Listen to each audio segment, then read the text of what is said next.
It was Sunday, September 17, 2023, when the silence of a quiet neighborhood in Romeoville, Illinois, was broken by the arrival of police vehicles at 8:43 p.m. The reason? A welfare check requested by the mother of Zoraida Bartolome, 32 years old, who had been unable to contact her daughter all day. Highly unusual behavior for a woman who always promptly responded to messages about her children. Upon arriving at the residence, the police were met with a silence that immediately raised an alarm.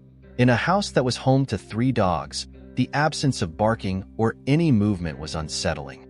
The property, where the family had moved just a few months earlier, was completely dark. In a house with 3 dogs, you would expect barking or some movement, reported one of the officers in his statement. Instead, there was nothing but dead silence. With their flashlights, the officers began inspecting the perimeter of the house through the windows. That's when they made their first disturbing discovery: a knocked-over TV and an overturned coffee table in the living room. Continuing their inspection, they found something even more alarming: 2 dead dogs with visible gunshot wounds. Before we continue, if you're not yet subscribed to the channel, take this opportunity to subscribe now and activate the bell to not miss any case as impactful as this one. The decision to enter the residence was made with extreme caution. The officers requested backup and a riot shield before proceeding with a tactical entry. What they found inside the house would be one of the most disturbing scenes of their careers. In the hallway, they found Alberto Rolón, 38 years old, lying in a pool of blood. The multiple gunshot wounds in his back suggested he had tried to flee from his attacker. In the master bedroom, the scene was even more devastating. Zoraida was found with her hands covering her face in a final gesture of terror, also the victim of multiple gunshots. But the horror didn't end there. In the children's bedroom, investigators found the bodies of Adriel, 10 years old, and Diego, 7 years old, murdered in their own beds.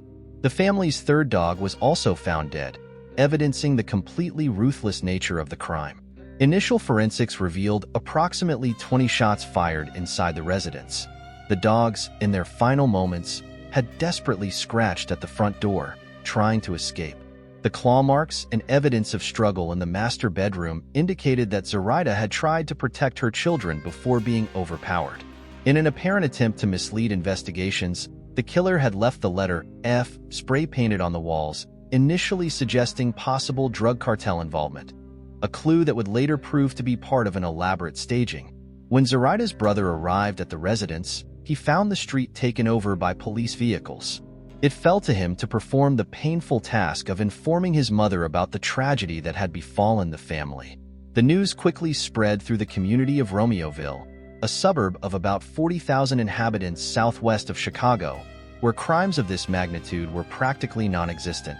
"This is devastating for me," declared a neighbor through tears. "Just a young family trying to do their best. It's horrible. It's tragic. It's unfair." Investigators estimated the murders occurred between 9 p.m. Saturday and 5 a.m. Sunday. What initially appeared to be an attack related to organized crime would soon reveal itself as something much more complex and disturbing. A story of betrayal, manipulation, and revenge that would forever change the social fabric of this suburban community. What made the Romeoville massacre even more incomprehensible was the ordinary, hard-working nature of the Bartolomeo family. Far from any involvement with criminal activities or dangerous disputes, Alberto and Zoraida represented the archetype of the American dream, a dedicated couple building a better life for their 2 children. Alberto Rolón, 38 years old, maintained a stable job at a local alcohol distributor. Known for his punctuality and commitment, his absence from the 6 a.m. shift that fateful Sunday was the first sign that something was wrong. Alberto never missed work without notice, reported one of his supervisors. He was the type of employee you could always count on. Zoraida Bartolome, 32 years old, worked in quality control at a local factory. At Avant Engineering, where she worked as a machine parts inspector, she was recognized for her competence and dedication. Her colleagues described her as a focused professional and a devoted mother who frequently talked about her children. Just a few months before the tragedy, the family had moved to their new home in Romeoville, a quiet suburb southwest of Chicago. The move represented an evolution in family life, a better neighborhood, more space for the children and the 3 dogs that were practically family members. They were very close, commented a neighbor who preferred to remain anonymous. I always saw them playing with the children in the yard. They were the type of family you want to have living next door. Like many American families, the Bartolomero's faced their own financial struggles. Documents revealed during the investigation showed that the couple had a $26,000 student loan debt, a significant amount, but not unusual for middle-class families seeking to improve their prospects through education. Adrielle, 10 years old, and Diego, 7 years old, attended Robert C. Hill Elementary School, where they were beloved by classmates and teachers. Adrielle showed talent for mathematics, while Diego was known for his constant smile and charismatic personality. The news of their deaths caused unprecedented commotion in the school community. How do you explain to such young children that their classmates won't be coming back? Questioned a teacher in tears during a vigil organized by the school. They were just sweet, innocent boys with their whole lives ahead of them.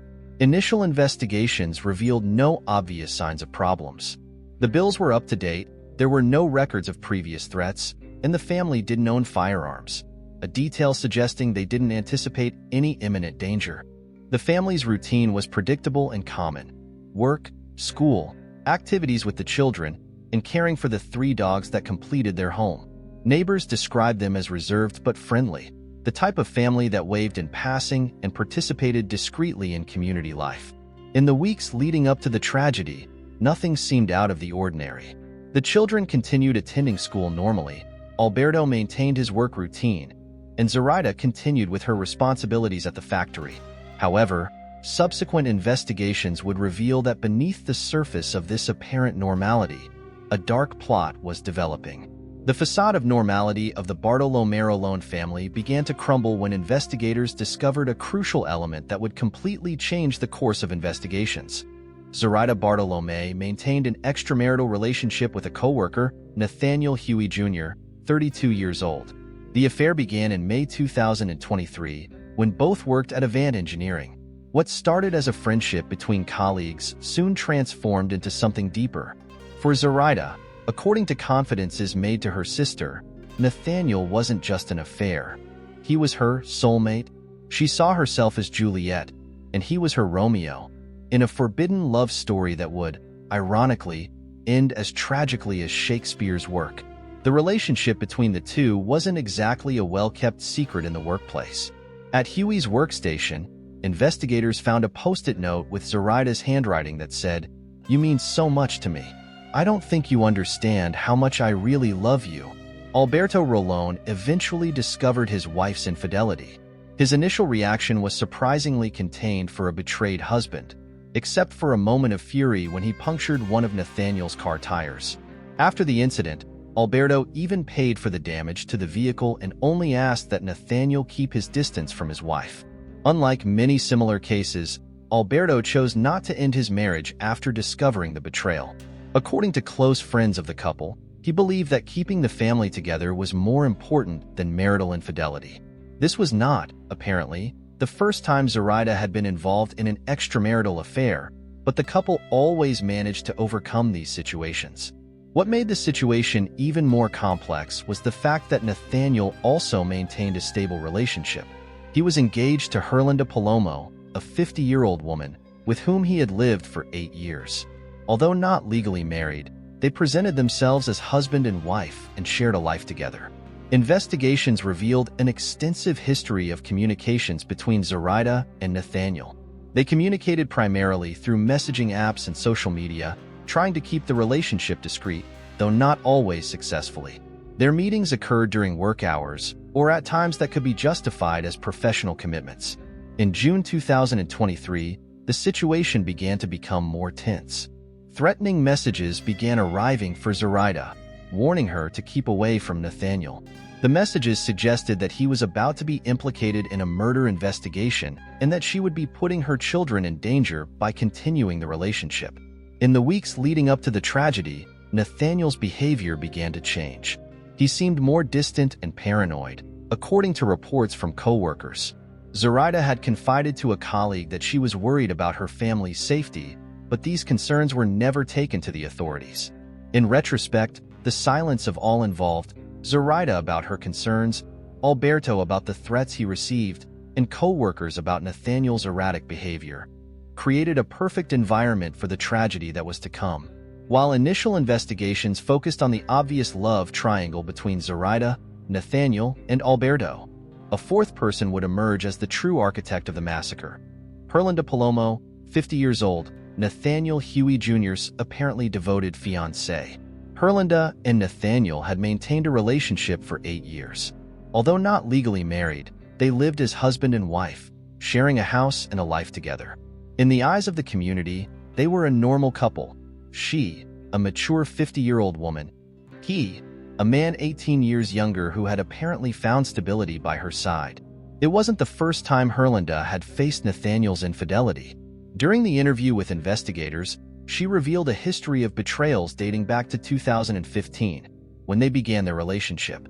In 2017, when my son was born, he promised he wouldn't have any more affairs, that he wouldn't betray me anymore, she reported, with a mixture of bitterness and resignation. What would differentiate this betrayal from previous ones would be Herlinda's meticulously planned response. Instead of directly confronting her fiancé or his lover, she orchestrated a complex plan that would demonstrate a level of psychological manipulation rarely seen in criminal cases. Using phone numbers generated by mobile applications and multiple fake online accounts, Herlinda created an elaborate fictional universe. She developed different personas who communicated with Nathaniel, building a narrative that would gradually convince him that he was involved with Mexican and Bulgarian drug cartels. She knew his insecurities, his fears, his weak points, explained one of the investigators involved in the case. Each message was carefully crafted to increase his paranoia and sense of imminent danger.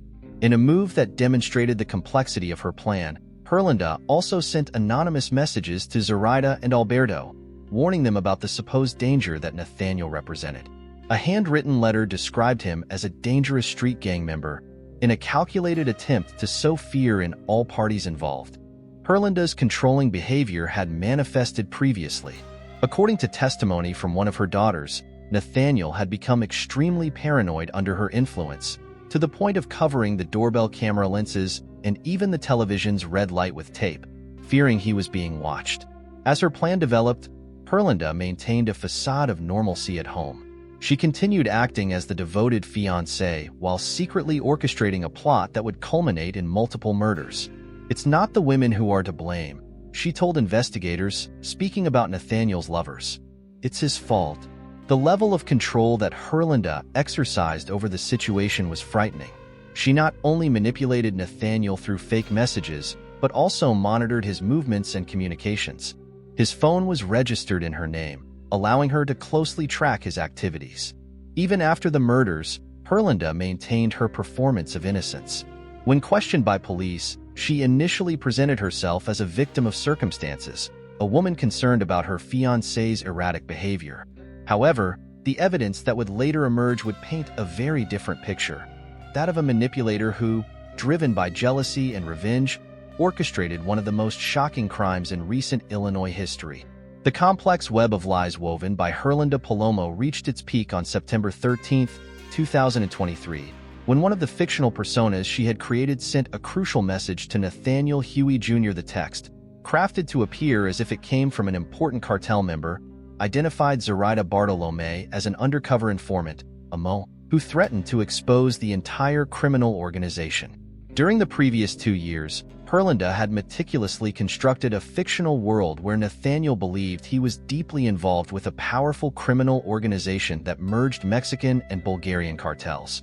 Through multiple fake accounts and phone numbers generated by applications, she daily fed his fears and paranoia, controlling every aspect of his perception of reality. The messages were carefully calculated to gradually increase the sense of danger. At first, they were just warnings about being watched. Over time, they evolved into specific instructions about how he should behave, including dictating his personal relationships. The supposed cartel leaders showed an unusual interest in his private life, even ordering him to be more attentive to Herlinda. Nathaniel's paranoia reached alarming levels. He began to suspect hidden cameras everywhere, covered any indicator lights on electronic devices with tape, and avoided conversations in environments he considered unsafe. His daughter would later testify that he wasn't the same anymore, increasingly isolating himself, even from Herlinda. When the message about Zoraida arrived, Nathaniel was already completely immersed in the alternative reality created by his fiancé. The accusation that his lover was a government informant infiltrated in the cartel fell like the final piece of a diabolical puzzle. According to the fabricated narrative, Zoraida had strategically approached him to collect information about the criminal organization. The instructions that followed were precise and lethal. Nathaniel was directed to eliminate not just Zoraida, but her entire family, to avoid any possibility of retaliation or investigation. The supposed cartel even presented a fictional assassin called Turtle, who would assist in planning the crime. For 3 days, Nathaniel received detailed instructions on how to proceed. The imaginary mentors provided information about how to identify security cameras in the neighborhood, study the family's routines, and plan escape routes. Every detail was meticulously planned to appear as a professional organized crime operation. The plan included elements to mislead investigations, painting graffiti on the walls, simulating a robbery gone wrong, and making it appear to be the work of drugged teenagers. The reassuring messages constantly reminded that many murders are never solved, and that the cartel would protect Nathaniel from any suspicion. In a frightening demonstration of his complete submission to the fabricated reality, Nathaniel followed each instruction to the letter, consulting his superiors about every decision. He didn't question the logic of why a Mexican cartel would care so much about a quality inspector at a factory in Illinois, or why it would be necessary to eliminate innocent children. The height of manipulation was revealed when Herlinda, still maintaining her facade of concerned fiancé, agreed to help Nathaniel in his mission, driving to the Bartolomeo loan house in the fateful early morning. She waited in the car while her fiancé, armed and determined, proceeded to execute a plan that she herself had orchestrated, transforming him into the instrument of her revenge against the woman who dared to get involved with her partner. The magnitude of this manipulation would only be fully understood by investigators months later, when hundreds of messages, phone records, and testimonies were analyzed, revealing how a woman managed to transform her fiancé into a killer through an elaborate scheme of psychological manipulation that took years to build and only one night to destroy multiple lives. In the early morning of September 16, 2023, at 3:17 a.m., residential surveillance cameras captured a vehicle silently approaching the Bartolomeo loan house. At the wheel was Herlinda, and in the passenger seat, Nathaniel, carrying a 9mm pistol. The moment that all previous manipulations had prepared for had finally arrived. Nathaniel was equipped with a walkie-talkie, through which he received instructions supposedly from the cartel, but which actually came from somewhere nearby, where Herlinda orchestrated every move. The neighborhood security cameras, which would later be crucial to the investigation, recorded his methodical and calculated movements. The first step was cutting the window screens, simulating a common break-in. Nathaniel found an unlocked kitchen door, a detail he knew thanks to previous reconnaissance of the location. The silence of early morning was broken only by the muffled sound of his footsteps as he infiltrated the house. Alberto Rolón, probably awake to prepare for his 6 a.m. morning shift, was the first to notice the invasion. The encounter resulted in a deadly chase down the hallway, with Alberto desperately trying to reach the room where his family slept. The shots that hit him in the back evidenced his frustrated attempt to escape. In the master bedroom, Zoraida desperately tried to keep the door closed when she heard the shots. The marks on the wood showed where the bullets went through, fatally hitting her even before the door was broken down. In her final moments, she tried to protect her face with her hands, a final gesture of defense that investigators would find hours later. The family dogs, sensing danger, began frantically barking and scratching at the front door, trying to escape. Their survival instincts were no match for the killer's determination, who methodically executed them, ensuring no sound would alert the neighbors. The horror reached its peak when Nathaniel reached the children's bedroom. Following instructions received by radio, he didn't hesitate. Adriel and Diego, 10 and 7 years old, were silenced forever in their own beds, victims of a revenge they couldn't comprehend. With the family eliminated, the final staging began. Following the previously established script, Nathaniel vandalized the walls with the letter F, knocked over furniture, and created a scene that was supposed to look like the work of young drug addicts looking for money for drugs. The theatricality of the scene would later be one of the elements that would raise suspicions among more experienced investigators. After approximately 20 shots and 4 lives taken, Nathaniel returned to the car where Herlinda waited. He sent a final message to the supposed cartel contact, reporting the mission's completion, but admitting he had forgotten to take the victim's cell phones. An error that would later prove to be intentional, part of Herlinda's plan to leave evidence that would support the drug-related crime narrative. The couple returned home as if nothing had happened, while the sun began to rise in Romeoville. Nathaniel, believing he had eliminated a threat to the cartel, didn't realize he had been just a pawn in a much larger game of revenge and manipulation. In less than 24 hours, the bodies would be discovered, and the investigation that would dismantle this elaborate farce would begin. Just 24 hours after the discovery of the bodies, the investigation had already taken a decisive turn. Detectives, armed with surveillance camera evidence and phone records, reached Nathaniel Huey Jr. at his workplace at Avant Engineering. The initial approach was cautious and strategic. During the interrogation, investigators noticed subtle inconsistencies in Nathaniel's behavior. When questioned about his relationship with Zoraida, he tried to minimize the intimacy between them, despite the romantic post-it still visible at his workstation. The investigation team also interviewed Herlinda separately, noticing significant discrepancies between the couple's testimonies. He was at home, didn't go out, Herlinda insisted, while security cameras told a different story. The images clearly showed the couple's vehicle making the journey to Romeoville in the early morning hours of the crime. Investigators had built a precise timeline using a combination of residential cameras, toll records, and license plate recognition systems. The investigation gained new momentum when, just 4 hours after the initial interrogation, Avant Engineering's parking lot security cameras recorded a crucial moment. Nathaniel met with the driver of a red SUV, transferring a suspicious package.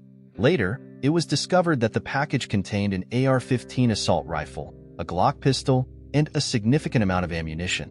The SUV driver, an old friend from when Nathaniel owned a security company, later cooperated with authorities. His testimony revealed an intriguing detail. The request to store the weapons didn't come from Nathaniel, but from Herlinda, who had made the initial contact showing urgency and apparent nervousness. The complete arsenal would only be recovered weeks later, on October 6th, when Herlinda's relatives found a suspicious bag in her car's trunk. The inventory was impressive. In addition to more than 100 ammunition cartridges for different calibers, there were magazines for AR-15 and Glock, gloves, a knife, and other tactical equipment, a true professional killer's kit. But it was the thorough analysis of phone records that began to reveal the true extent of the manipulation. Investigators discovered an intricate network of app-generated numbers, all connected to IP addresses associated with Herlinda. The recovered messages traced a clear pattern of psychological manipulation built over years. Detectives also recovered purchase records showing the acquisition of communication equipment, including the walkie-talkies used on the night of the crime. Herlinda's meticulous preparation became increasingly evident as each new piece of evidence was discovered. Particularly revealing was the analysis of Herlinda's personal computer, which contained a detailed history of searches about Mexican and Bulgarian cartels, psychological manipulation techniques, and even tutorials on how to create fake online identities. She had carefully studied how to build a convincing narrative that could control Nathaniel's increasingly paranoid mind. The investigation also revealed that Herlinda had sent anonymous letters and emails to the Bartolomeo Loan family in the months preceding the crime, warning them about the supposed danger that Nathaniel represented. This detail demonstrated not only her capacity for manipulation, but also her determination to create a complex narrative that could later deflect suspicions from the true plan. As evidence accumulated, it became clear to investigators that they were dealing with something far more sinister than a common crime of passion. They had discovered an unprecedented case of psychological manipulation where a woman driven by jealousy had transformed her own fiancé into a weapon, orchestrating a massacre through an elaborate illusion of danger and paranoia. The next step would be to capture the couple before they could flee, a race against time that would lead to an ending as dramatic as the crime itself. On September 19, 2023. Aware that investigators were closing in, Nathaniel and Herlinda made the decision to flee. At 4:30 p.m. that day, Herlinda's family received a disturbing message from her. "Take care of my grandchildren." It was the first sign of what was to come. Worried, family members tried to track Herlinda through a family location app. For a few hours, they managed to follow her movements until the phone and app were turned off. The family, fearing the worst, filed a missing person report, initially believing that Herlinda had been kidnapped by Nathaniel. The irony of this assumption didn't escape the investigators. Herlinda's family saw her as a victim, a mother of 5 children and grandmother of 5 grandchildren, supposedly held hostage by a violent man.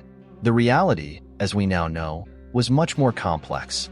The next day, September 20th, security cameras captured the couple in a surprisingly mundane moment. Shopping at a Walmart in Tulsa, Oklahoma. The images showed something revealing. Far from appearing like a hostage, Herlinda casually walked through the store aisles, smiling and chatting with employees while choosing products in the cosmetics section. The normality of the scene was disturbing. A couple doing routine shopping, as if they hadn't participated in a brutal massacre just 3 days before. Herlinda, in particular, displayed notably relaxed behavior, even joking with an employee when the security detector alarm went off at the exit. The tranquility would be short-lived. Tulsa police, alerted by a license plate recognition system, were already waiting in the parking lot. When officers tried to approach the vehicle, Nathaniel accelerated, initiating a high-speed chase on the Oklahoma Interstate Highway. The desperate escape ended catastrophically when Nathaniel's GMC violently collided with a concrete barrier. The impact was just the beginning of the horror that would follow. With the vehicle in flames, Nathaniel made his final decision.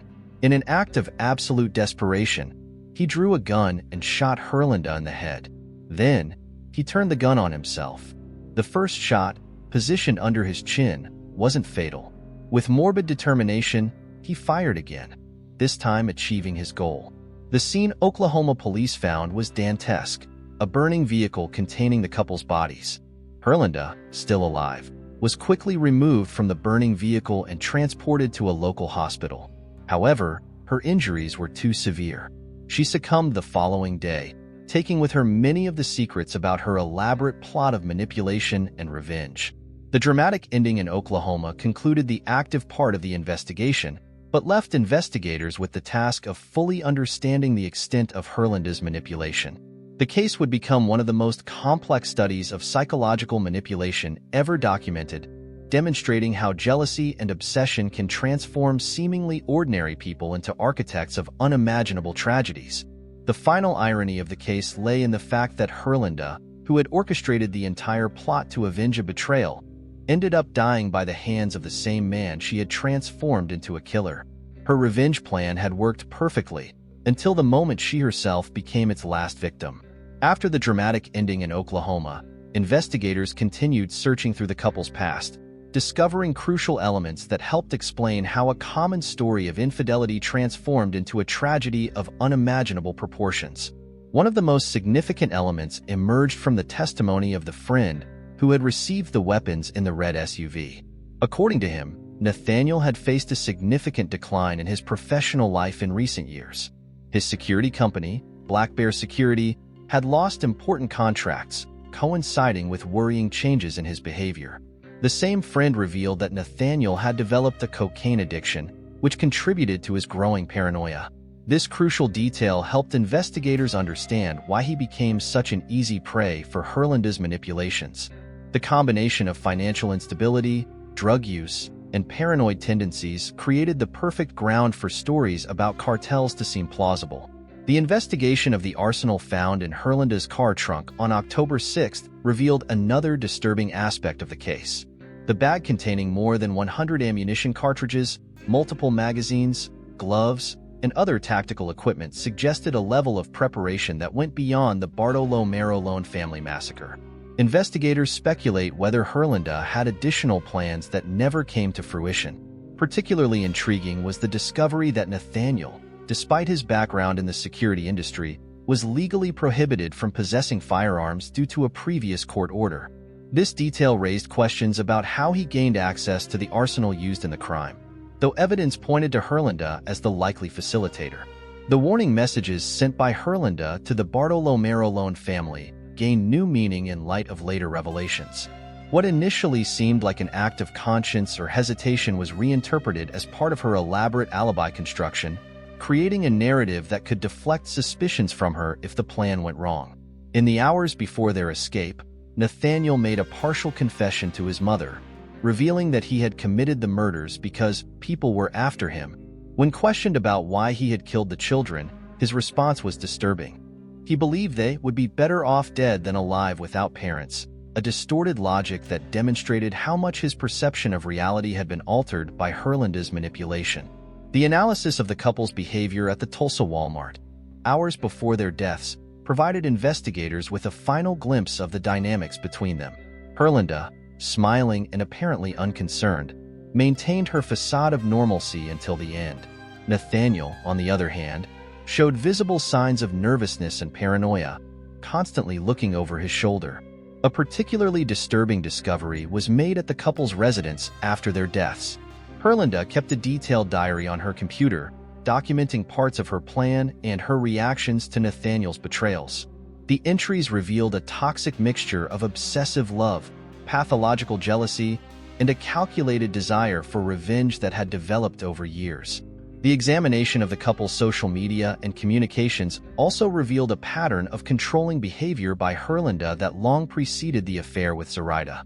She systematically monitored Nathaniel's interactions, created fake accounts to test him, and gradually isolated him from friends and family, a process of manipulation that extended for years before culminating in the massacre. As the Romeoville case investigations deepened after the dramatic ending in Oklahoma, each new discovery added layers of complexity to an already disturbing story. The subsequent revelations not only helped understand the tragedy, but also raised questions that persist to this day. Nathaniel's past began to unfold through the testimonies of close associates. His friend from the red SUV revealed that the former security guard's life had spiraled downward years before the massacre. Black Bear Security, the company he had founded, lost important contracts, plunging him into financial difficulties. In parallel, he developed a cocaine addiction that fueled his growing paranoia, a perfect cocktail for the manipulations that would come. The arsenal discovered in Herlinda's car trunk on October 6th painted an even darker picture. The bag containing more than 100 ammunition cartridges, multiple magazines, gloves, and tactical equipment suggested that the massacre might not have been the end of the plan. Were there more victims in mind? Was it preparation for a possible escape? These questions remain unanswered. Particularly intriguing was the discovery that Nathaniel was prohibited by court order from possessing firearms. How, then, did he gain access to such an arsenal? Evidence points to Herlinda as the facilitator, but the extent of her network in the illegal arms underworld was never fully mapped. The analysis of Herlinda's personal computer revealed a disturbing digital diary documenting years of obsessive jealousy and revenge plans. The entries showed a frightening progression, from compulsive monitoring of Nathaniel's activities to the creation of elaborate online personas to manipulate him. The diary also revealed that she meticulously studied Mexican cartels and psychological manipulation techniques, preparing for her grand staging. In the final hours before their escape, Nathaniel made a partial confession to his mother that raises more questions than answers. He said he killed the family because people were after him and, when questioned about the children, responded that they would be better off dead than alive without parents, a distorted logic suggesting he still fully believed in the cartel narrative. However, some crucial questions remain unanswered. We'll never know if Nathaniel discovered, in his final moments, that he had been manipulated. His act of shooting Herlinda before committing suicide suggests a possible revelation, but his last confession to his mother indicates he may have died still trapped in the reality she fabricated. Herlinda's behavior also leaves intriguing questions. Why did she send warnings to the Bartolomeo family about the supposed danger Nathaniel represented? Was it part of her alibi, a moment of moral hesitation, or just another layer in her manipulation game? The answer died with her in Oklahoma. The ease with which Nathaniel accepted the cartel story remains puzzling. Even considering his drug use and paranoia, the narrative seemed extraordinarily implausible. Had he really believed it? Or was he using Herlinda's manipulation as justification for his own violent impulses? Perhaps the most disturbing question is why nobody intervened. The signs were there: Nathaniel's erratic behavior, Herlinda's obsessive control, the veiled threats. As in so many other tragedies, the warnings only became obvious in retrospect. What do you think led Nathaniel to believe the cartel's story so easily? Had he really been completely manipulated? Or did part of him know the truth? And what about Herlinda? Was her elaborate plan just revenge? Or was there something deeper in her psyche that led her to orchestrate such a complex tragedy? If you were impacted by this story, don't forget to subscribe to the channel and activate the bell to receive notifications of new cases. Share your theories and reflections in the comments below. Your perspective might bring new insights into this disturbing case. Also remember to share this video with people who might be interested in true crime and deep analyses of real cases. Each story we tell serves not only to inform but also to alert us to the signs of manipulative and potentially dangerous behaviors that we sometimes ignore. See you in the next case.